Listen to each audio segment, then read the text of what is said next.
నేను ప్రెగ్నెంట్ అయ్యాను. కానీ ఎలా? నా పేరు ఈషా. కొన్ని నెలల క్రితం ముంబై షిఫ్ట్ అయ్యాను. నిన్ననే తెలిసింది నేను ప్రెగ్నెంట్ అయ్యానని. కానీ ఎలా? నేను ఎవరితో రిలేషన్షిప్లో లేను. అసలు ముంబైలో నాకు ఎవరు తెలియదు. ఆఫీస్కి కూడా పెద్ద వెళ్ళింది లేదు. అంతా వర్క్ ఫ్రమ్ హోమే. నా ఫ్లాట్ తప్ప నాకు వేరే లోకం తెలీదు. ఇది ఎలా జరిగిందో నాకు అర్థం కావట్లేదు. ఒకవేళ ఆఫీస్ పార్టీలకి వెళ్ళి అక్కడ ఎవరైనా డ్రింక్స్ ఇచ్చినా డ్రింక్స్ని తాగి తెలియకుండా ఏమైనా జరిగిందా? ఎంత గుర్తుకు తెచ్చుకుంటున్నా నాకు అసలు గుర్తుకు రావట్లేదు.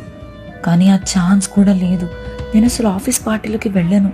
నేను లాస్ట్ పార్టీకి వెళ్ళింది ఆఫీస్లో జాయిన్ అయిన స్టార్టింగ్లో. అది కూడా పార్టీ మధ్యలో వచ్చేసాను. నేను నిద్రపోతున్న టైంలో ఎవరైనా నా ఫ్లాట్కి వచ్చారేమో అని ఫ్లాట్ సీసీటీవీ ఫుటేజ్ కూడా చెక్ చేశాను.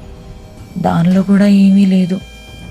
కానీ ఒకరోజు మా పక్క ఫ్లాట్లో ఉండే ఆంటీ నన్ను చూసింది. ఏంటమ్మా, ప్రెగ్నెంటా నువ్వు? ఏంటి మరీ అంత డల్గా ఉంది ఫేస్? మీ ఆయన ఎక్కడా? ఎప్పుడూ చూడలేదు అని అడిగింది. నేనేం చెప్పాలో తెలియక భయంగా చూస్తూ ఉన్నా. అప్పుడు ఆంటీ, నీతో ఎప్పటి నుండో మాట్లాడాలనుకుంటున్నా అమ్మా. అసలు నువ్వు ఈ ఫ్లాట్లోకి ఎందుకు వచ్చావు? ఇంతకు ముందు ఈ ఫ్లాట్లో ఒక రేపిస్ట్ ఎదవ ఉండేవాడు.